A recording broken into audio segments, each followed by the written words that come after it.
Hello, I'm Dave Abrams. And I'm Kristin Lagana. Man, it's hot out there, but Dave and I are keeping it cool in here. Welcome to Anne Arundel County Week in Review. We have the latest on efforts to clean up from El Derecho and information about a creative new housing project aimed at turning renters into owners. But first, making headlines. You don't need us to tell you that it's been a hot and muggy July. The good news is at least this heat wave comes when we all have power. Now, normally we would advise you to run through the sprinkler or top off that pool, but not so fast. Some of our residents are on a water restriction this week. That means don't use your sprinklers, fill your pool, or wash your car in the driveway for a little while. The city of Baltimore is repairing a water main that serves much of northern Anne Arundel County. In order to make sure we don't run out of supply, customers have been told to avoid these activities until the work is complete. The restrictions affect about 30,000 customers, and generally, you should cut off the spigot if you live in Pasadena, Glen, Burnie, Millersville, Severn, Hanover, Laurel, and Maryland City. Now, we know this is inconvenient, but the work being done is preventative maintenance, so it would be so much worse if there was a break. If you want to check out a map of the affected areas, just go to www.aacounty.org and click on the link on the top of the page. The restrictions will hopefully be lifted by July 27th. Again, here are the rules. Do not water your lawn and garden with free running sprinklers or hoses. Using a watering can and filling it up inside is fine. Do not wash your car, truck, boat, patio, or deck. Take your vehicle to a commercial wash if you need to. Do not top off your pool. Well, sometimes it feels like we're on the Weather Channel here, but every week it's hurricanes, snowstorms, weird storms with Spanish names like El Derecho. The last one was not a hurricane or even a tropical storm, but it sure did a lot of damage. Many people had no power for a whole week. Luckily, I was not one of them. Send those angry letters to Erik Robey, okay, because I had nothing to do with that. The county did try to help people out who were left with a mess from the storm. Dumpsters have been deployed to 20 communities from Edgewater to Davidsonville to Severna Park to Annapolis. Kelsey McConkey sent us this photo, Chuck, if you could put that up there, with Eddie Arnold of the Sandridge Community Association in Severn. Glen Isle Estates in Davidsonville filled up 4 roll-off dumpsters, so we're talking about a lot of damage. Hopefully that'll be not just our first, but our last big storm of the season. I'm knocking on wood, and I hope this is wood. But enough of the damage and destruction, let's talk about carnivals. In this week's Community Spotlight, Mark Chang and Kelsey McConkey are out at the Big Glen Burnie Carnival with a preview. Guys? Thanks to both of you in the studio. Well, summer's in full swing, and the folks over at the Glen Burnie Improvement Association are gearing up for their annual carnival. And with me today, I have the fine young ladies who are part of the Glen Burnie Improvement Association's leadership team, and they're also the executive committee members of the Big Glen Burnie Carnival. So, ladies, thanks a lot for coming on the show. I know you're very busy looking around this room. There's a lot of activity going on, so I really appreciate you all getting a little break in the action and coming on the show to tell the viewers out there about the great tradition that we have in Glen Burnie. First of all, I'd like to start off with Barbara Saber. And Barbara, could you tell us when the carnival is going to be taking place? Okay, this year is the 105th Glen Burnie Carnival, and the hours starts on the 27th of August, and goes through July and goes through August 4th. We're closed on Sunday, the 27th, and we have some new extended hours on Monday through Thursday. It is 6:30 until 10:30. Friday on 6:30 until 11, and Saturday 5:30 till 11. Well, great. That's a lot of times for folks to come out. And with during those times, I understand there's a lot of games and rides. Can you tell us about the attractions that are here? Sure. We have a few new games this year, including the old ones. We have a couple lay-down wheels, and we have Raven and Oriole plaques on the sports stand. And we also have new rides, the Teacup and the Gravitron. Okay, great.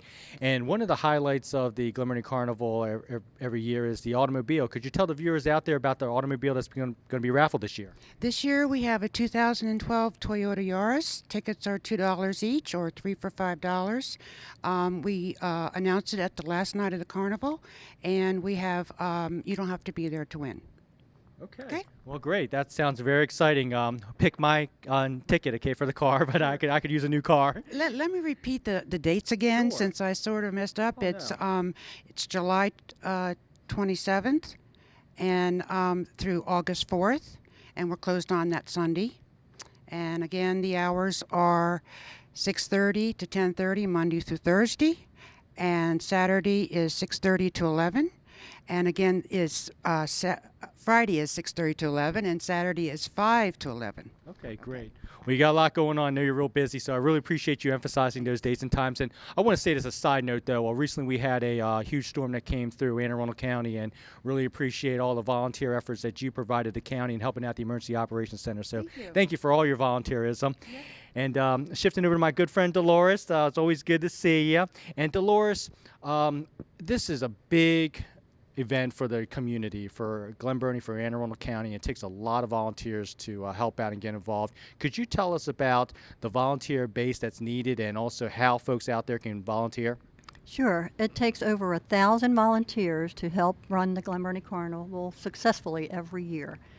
If you'd like to volunteer, you can, as a cashier or any place else on the carnival grounds, you can call the Glen Burnie Improvement Association Hall. The number is 410-766-6760.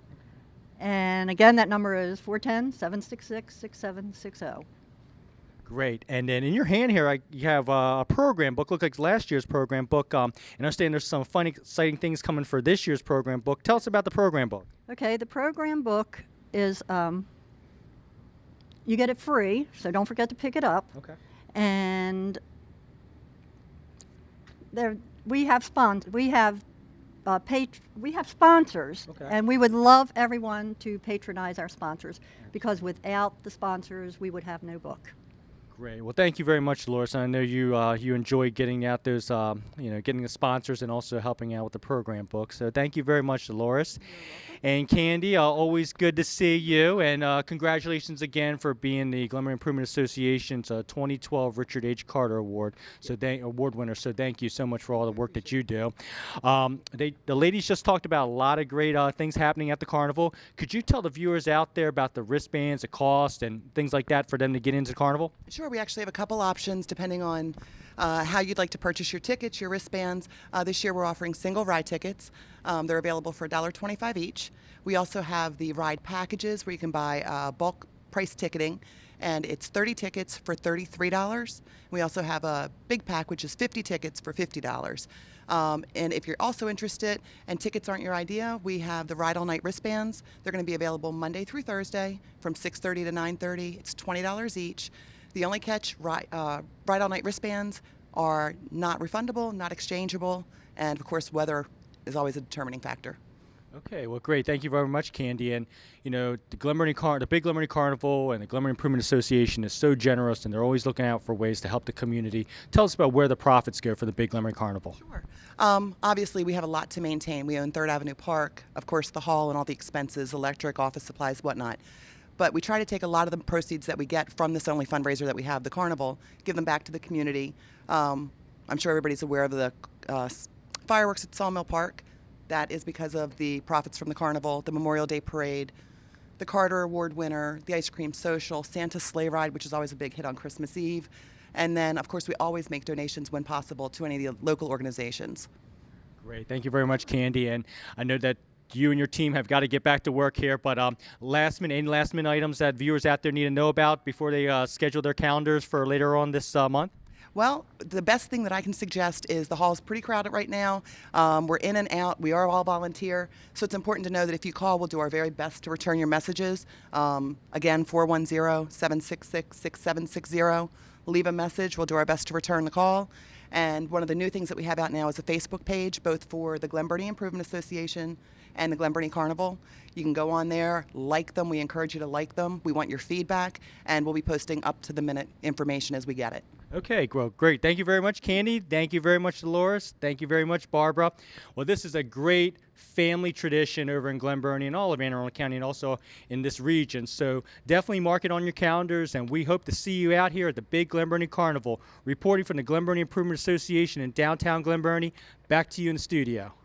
Thanks, Mark and Kelsey. The big Glen Burnie Carnival is such a success every single year. They do such a great job putting on that event. Well, the big Glen Burnie Carnival is a sanctioned event, the Bumper Bash not so much.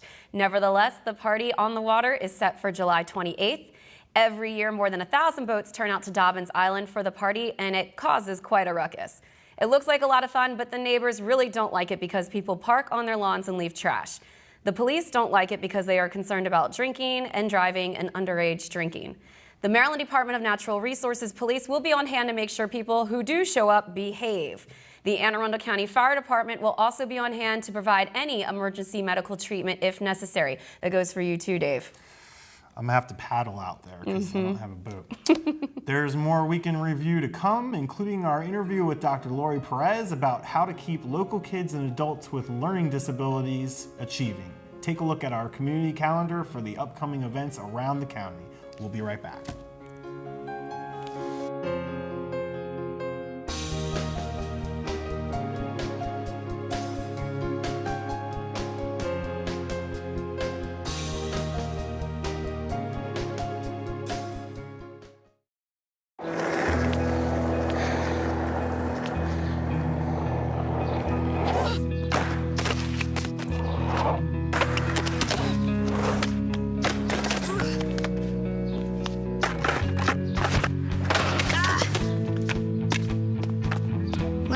Kickflip 6 stairs takes determination. So will getting into college. I've got what it takes. So do you. Welcome back. Today our special guest is Dr. Lori Perez of the Educational Resource Group based in Severna Park. Thank you for being on the show. You're welcome. Thanks for having me. Of course. And my first question, of course, is what is the Educational Resource Group? That's a great question. The Educational Resource Group is an organization in Severna Park where we do several different things.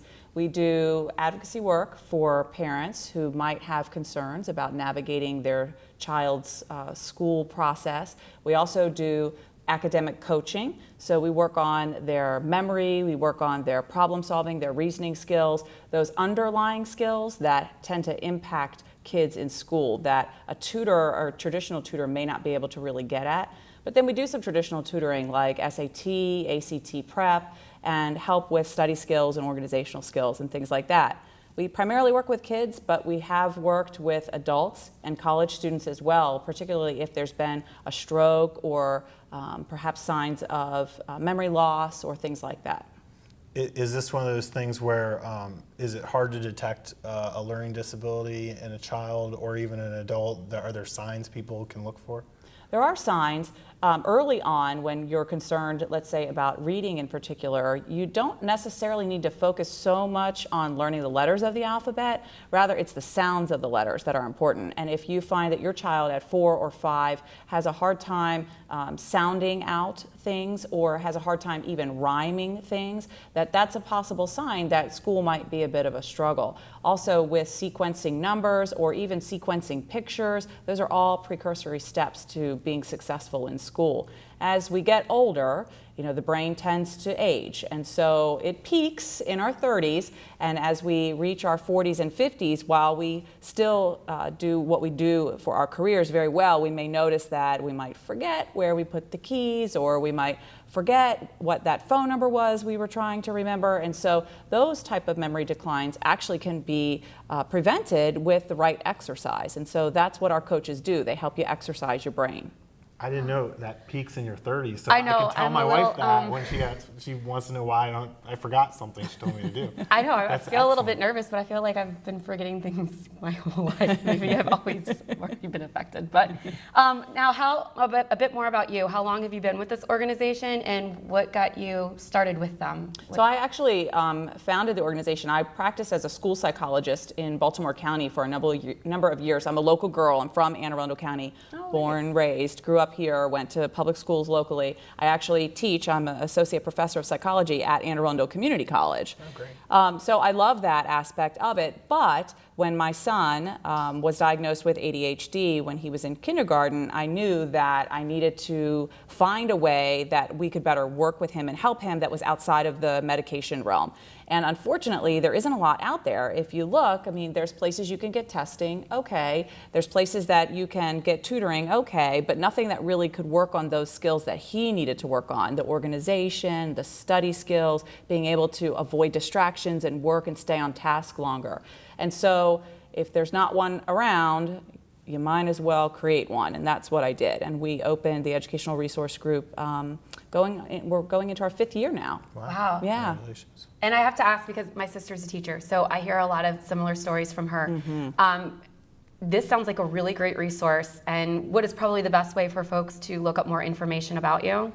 Well, Google, I guess Google? now, right? Okay. That's even better than the Yellow Pages nowadays. So Okay. you can go straight to our website. It's www.theerg.net, or just Google Educational Resource Group and you'll find us. And you can also find us on Facebook. We're there. And we post a monthly newsletter with tips for teachers. We actually go out to the school system and we congratulate teachers, and we host professional development opportunities for them in our center that are often very low cost or free. So if anybody wants to know what kind of things we're doing around the community or in the center, Facebook's a great place to start. Perfect. Yes, Yeah. the Facebook. And we were talking a bit before the interview about more ways that you're trying to broaden your outreach in the community. Can you talk a bit more about that? Yeah, recently we applied for a grant. It's through Chase Bank and Living Social, and we are hoping, knock on wood, that we can earn that $250,000 grant. And with that money, what our goal would be to open a computer center so that we want to really reach those students who may not be able to afford all of the programming that we have. Most of our programming is done one-on-one, so it is very individualized to the student, but there are some really powerful programs out there that you can use that are online, and sometimes parents, if they're not a specialist in the field, they're just not sure what to access or how to access. And so we want to be able to design an individualized program that would be less costly to implement, and then also provide some grant opportunities for students who are needing more of that one-on-one individual attention. So hopefully with the grant, they'll make the decision in September. We'll get the good news and we can start with that. That's amazing. Well, thank you, Dr. Perez, for being on the show. And folks, if someone you know or love has a learning disability, or you think that they might need a little extra help getting by in school and furthering their academic endeavors, the Educational Resource Group, check it out, and we'll be right back.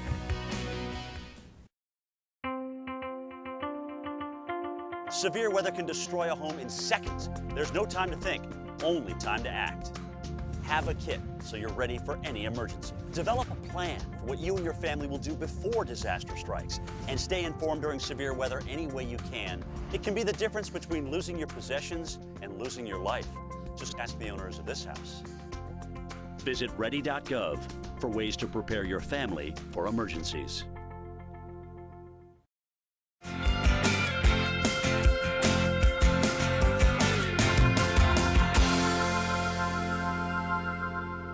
Welcome back. On July 13th, 2012, at approximately 9:17 p.m., officers from the Eastern District responded to the 3300 block of Pescara Court in Pasadena for a suspicious subject call. Joining us now is Public Information Officer Justin Mulcahy with further details on this investigation. Justin. When officers arrived on scene, they spoke with the female victim, who indicated that she was outside of her home when a suspicious vehicle pulled up to her. The victim described the vehicle as being a white Ford Crown Victoria with no hubcaps and large fog lamps. The operator subsequently identified himself as a member of the sheriff's office. He indicated that he was there to serve a warrant and asked for the victim's address. The victim immediately became suspicious, realizing that the individual should have already known her address if he was a member of law enforcement and there to serve a warrant. The male suspect exited the vehicle, began reading addresses out loud, indicated that he found out what he needed, and left the area. The victim was able to obtain a tag number in this incident from that Crown Victoria, and she passed it on to police. Further investigation revealed that the vehicle was listed to a subject living on Solly Road in Pasadena. Officers later responded to that address and located the vehicle and subject involved in the incident. The victim from the incident was also able to confirm the identity of the suspect. That suspect was charged with impersonating a police officer. The suspect from that incident is Joshua Thomas Jones, age 33, of 7999 Solly Road, Unit B, in Pasadena, Maryland. Folks, we're going to move on to our second incident. That one took place on July 18th, about 1:42 in the morning. That's when officers from the Northern District responded to the 200 block of Southerly Road in Brooklyn Park for a strong arm robbery report. Now, when officers arrived on scene, they spoke with the victim, a 48-year-old female, who indicated that she was walking to her residence when a male subject approached her and asked for a cigarette. The suspect then suddenly ripped the victim's purse out of her hands and fled down alley 29 with a second suspect who was reportedly in the area. Several officers and a canine unit searched the area but were unable to locate either suspect. The suspect involved in the purse snatch is described as a black male about 5 feet 6 inches tall in his mid-20s. Second suspect is reported as a black male. There's no further description at this time. Now, folks, as always, if you have any information on the crimes or suspects we mentioned on the show, don't hesitate to call, email, or text your tip to Metro Crime Stoppers hotline. That phone number, you should know it. It's available 24 hours a day, toll-free at 1-866-7-LOCK-UP. Or you can text message MCS plus your message to crimes at 274-637. Or visit the website at www.metrocrimestoppers.net. Remember, phone calls are not recorded and callers remain anonymous, and you may be eligible for a cash reward of up to $2,000. Back to you. Thanks, Justin. This week, the Anne Arundel County Fire Department responded to more than 1,472 calls for service. This included 1,098 emergency medical calls and 116 fire calls. Firefighters from all over the county converged on the Baltimore area to attend a trade exposition, which brought some of them to Anne Arundel County. In addition, our own county firefighters braved the oppressive severe weather conditions to extinguish a house fire in an Annapolis community. Division Chief Michael Cox of the Anne Arundel County Fire Department has more. Chief. Thanks, Kristin. Beginning Monday, July 16, 2012, a fire service trade exposition opened in Baltimore. The event, sponsored by Firehouse Magazine, offered numerous venues for firefighters across the country to attend. One venue, the hands-on training portion, was conducted here in the Pasadena area of the county. Known as East Meets West, firefighters from across the country converged on a vacant department store to hone their skills in large area search procedures and operations. Instructors from across the country, including some from Anne Arundel County Fire Department, worked with firefighters from other areas of the country to teach them tactics that are employed in such large buildings. During this training, firefighters learned how to utilize thermal imaging cameras, forcible entry techniques, hose evolutions, and rope searches in these large buildings. The training lasted about 6 hours and was a welcomed addition to the program. In other news, Anne Arundel County firefighters responded to a reported dwelling fire in the 1600 block of Coventry Place in the community of Downs on the Severn in the Annapolis area of the county on Thursday, July 18, 2012. The first unit to arrive on the scene of this incident reported smoke evident on the interior of the dwelling. At this time, an interior fire attack was initiated by the first arriving crews. An additional alarm was also requested. More than 40 firefighters from Anne Arundel County, Annapolis City, and the Naval Academy Fire Departments worked about 40 minutes to bring the two-alarm incident under control. There were no civilian or firefighter injuries as a result of the incident. The fire was discovered by the homeowner when they arrived home, finding thick black smoke on the interior of the dwelling. Kristin? Thanks, Chief. County fire investigators have determined the cause of the fire to be accidental in nature and is being attributed to a lightning strike on the dwelling. The fire caused an estimated $250,000 in damages. Well, Mary Felter is back from vacation. She's rested, she's ready, and she's with Rodney Tasker to talk about transportation programs in the county for seniors. Mary. Thank you. Today my guest is Rodney Tasker, who's our Director of Transportation at the Department of Aging and Disabilities. Welcome to Week in Review. Thank you, Mary.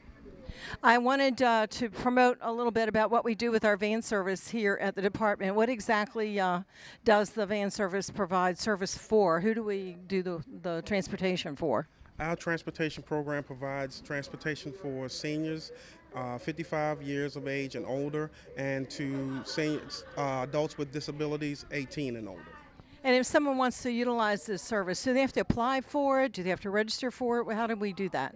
Yes, basically what they have to do is just be 55 years of age or 18 with a disability and with proof of disability by showing a proof of Social Security benefits. Okay. Do they call and register by paper, or can they do it all over the telephone? What's required? Yes, everything can be done over the telephone except for the Social Security statement. We need that either mailed in or faxed in to us. Okay. And if somebody wants to use the service, how far in advance do they have to do this? We would like for them to at least give us 3 business days notice, advance notice, but no time is too soon. As soon as a person knows, they can call us a year in advance if they like to. So no time is too soon, but at least 3 business days. I understand that we pick up people at their homes. We don't go to their front doors. It's called curb-to-curb service. That's correct. We are a curb-to-curb service, which means just what you said. We pick up at the curb. So the senior or the disabled person just needs to be able to get out of their door and out to the van. Our drivers will assist them on and off the van. I understand. Well, like on this one right now, we have a wheelchair left on the back of the van, so that people who are using wheelchairs are able to use our services. Yes, we out of the 39 vans that we have, 32 are wheelchair equipped. We do take people not just to the senior centers, but we do take them to medical appointments for dialysis, or? That's correct. Yes, we do medical appointments, dialysis. We do some transportation to work sites, nutrition sites, and for some therapy appointments. And I understand we were really busy during the cooling center period that we've been in. You did provide transportation for people for that, right? Yes, due to with the hot weather, in the last month, we have been asked to transport some people in need to the cooling sites around the county and to the senior centers to utilize the cooling sites. And did we transport anybody out to the police stations after we closed at 4:30? Yes, we did. During the week of the 29th of June, when we had the storm and the heat wave, we did transport some passengers to the different police centers around the county. We transported to Odenton, which is the Western Police District. We transported to the Northern Police District, which is off of Hammonds Lane, and we transported to Pasadena, which is right there off of Mountain Road. And it was all done free? Yes, correct. That was done all free. Are you asking for donations from people who ride and use the service? We do request. We do ask for donations, or we do accept donations. We don't ask, but we do accept. We will accept donations because this program is strictly county funded. So there is no charge, but we do accept donations. And if someone wants more information, what number should they call? Our transportation department can be reached at 410-222-4826. Well, I thank you, Rodney, very much for being on the program today and letting people know about the services that transportation provides at the Anne Arundel County Department of Aging and Disabilities. Thank you very much. Thank you for having me. This is Mary Felter, Public Information Officer for Anne Arundel County Department of Aging and Disabilities. And I've had Rodney Tasker, who's head of transportation, as my guest. Back to the studio. Thanks, Mary. That is really a unique program in the state and a great deal for seniors. So, Dave, who's your favorite superhero? Ooh, that's a tough call. I would say Superman because he can fly. Okay. But Batman has, the utility belt and all the cars and the motorcycles and stuff. Right. I was thinking about it a little bit though, and Batman has to go home to change. And I think that's kind of, I think Superman's got the edge on that. Mm-hmm. But then I thought again, there's no telephone booths anymore. So what does Superman do? These are the thoughts that keep you awake at night. I'll have to think about it more. What about you? Do you have a favorite superhero? Well, it sounds like you're a DC Comics guy. Maybe, I don't know. I actually prefer Marvel. Okay. I'm inclined to say, because of my position with the recycling division, that I like Captain Planet. But he's definitely not my favorite superhero. Well, let's see. Captain Hero is the one that had fire and ice and wind and water, and they united with their rings. And I've never even heard of this guy. Yeah, well, I know he's a good recycler, so I should say him, but I'm gonna have to say, oh gosh, it's hard. I like Black Widow because she's female with red hair and she kicks butt. What about, was it Storm? Storm is X-Men. Yeah, she's great too. But all-time female superheroes, I'm going to have to say She-Ra because she's the Princess of Power. And also Jem, because Jem was a rock star by day, but then she was a superhero by night. Wait a minute. Is She-Ra really a superhero? Yes, she's a superhero. Is Jem really a superhero? Yes, she combated people with her microphone. I mean, why don't you say like My Little Pony or something? Oh, that's not even fair. That's not even fair. I think under that Jem is awesome. My Little Pony could be a superhero too. I don't know. But I also have to give a shout out to Iron Man because I love Robert Downey Jr. Yeah, Iron Man's cool. Yeah, so I don't know. You asked for one. I can't pick just one. It's hard. It's just like the Batman Superman and you have debate. so many huge ones to choose from. There are, yeah. And they're all getting their own movies, or we're having combo movies with Justice League. I heard our producer Chuck was talking about Justice League might be having a movie coming out. And then, of course, we had The Avengers, which was probably one of the best movies I've seen so far this year. I haven't seen it yet. Oh, it's so good. I saw Captain America. I like that. I've Captain seen America. all the lead-up movies, so Okay. I'm not that far behind, but Okay. I do need to see The Avengers. But yeah, Iron Man will have to be my favorite out of the Avengers. Thor's pretty hot. Okay. I know you don't have any comment And on that's that. all for today, folks. Thanks for coming. Woo! Yeah.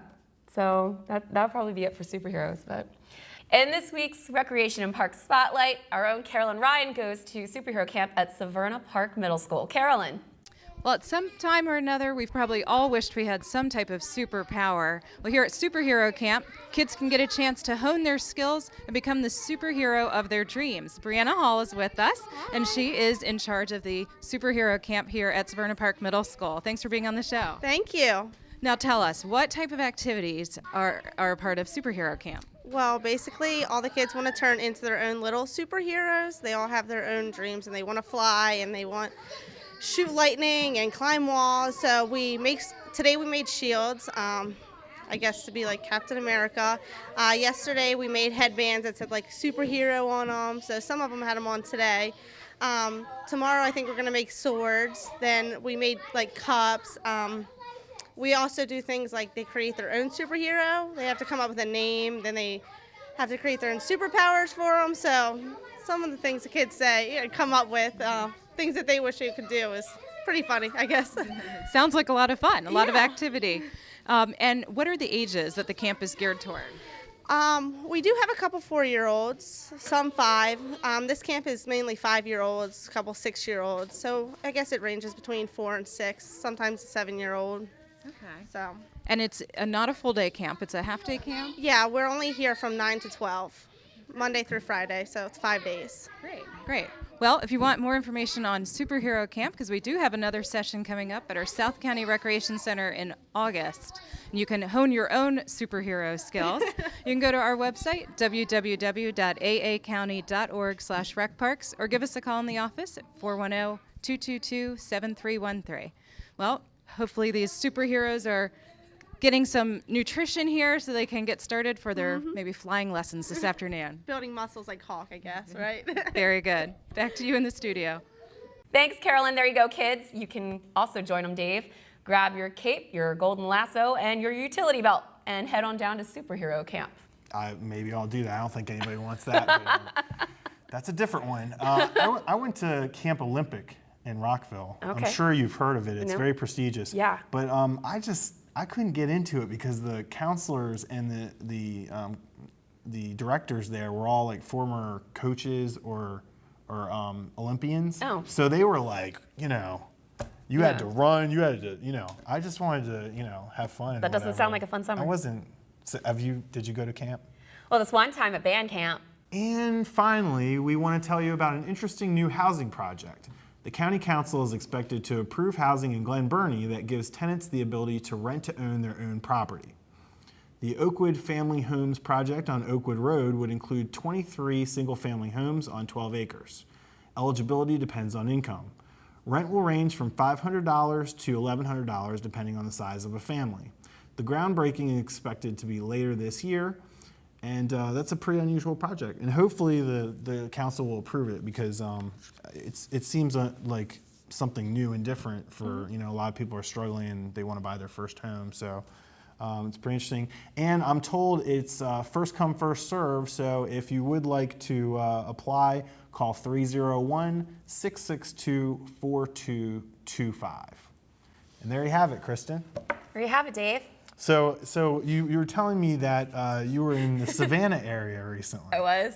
And you were in a bachelorette party. I was a bachelorette for my bestie, Kristin, another Kristin. Yes. Mm-hmm. And was it fun? Is Savannah a place where people go for? I highly recommend Savannah. I think it's a gorgeous town. It's got a little bit of history. It's got a lot of fun. It reminds me somewhat of Annapolis, but it's a southern Annapolis. A lot of really good Southern food, hospitality. They've got the moss in the trees, a lot of history. There's a lot of haunted parts of Savannah. So I think it's a really great place to take a group when you're looking for somewhere fun, destination to go. That was great. We also stopped in Charleston, and I love Charleston. It's a beautiful town. I've never been there. And you know, we always like to keep our viewers up to date on what's going on in the recycling world. Oh. And I heard that you had one of your special, you know, we talked about superhero camp. Yes. And you weren't at superhero camp. No, I was not, sadly. But you were at a camp. I was. You know, tell us about this. What happened at this camp? Another camp of young superstar minds. I like to go and teach the children about recycling, why it's important, about improving the lifespan of our county landfill, and also about ways that they can recycle more. And we always play a game, and I give them a gift. And there's a question and answer period? Question and answers. Okay. I get some really interesting ones. Okay. They can usually range anywhere from, can you recycle a recycling container, Miss Lagana, to can I put my brother in the recycling, Miss Lagana? But today... Those are good questions. They are good questions. Today I probably got one of my most interesting questions regarding recycling when a young boy raised his hand and told me he liked lasagna. I see. So Nothing. he didn't want to know if he could recycle the Nothing to do with recycling at all. Just, I like lasagna. Now, how do you move on from that? Well, I said lasagna is usually made in a pan or brought to a party in a pan, foil pan. You could recycle that in the curb, or you could put that metal pan in bulk metal recycling at our facilities. I saved it. There you go. This show has taught me how to improv, Dave. That's right. Don't forget, folks, you can recycle your lasagna pan. Yeah. You can recycle your pasta foil, box. Your pasta box. Your sauce jar. So remember that, kids, next time you make lasagna. Yeah. That wraps up this week's edition of Week in Review. You can watch this episode online anytime at www.aacounty.org. Archived episodes are available at blip.tv and YouTube. You can also subscribe to the free video podcast at iTunes or like us on Facebook at Arundel TV. Please tune in again next week for more highlights and news from around the county.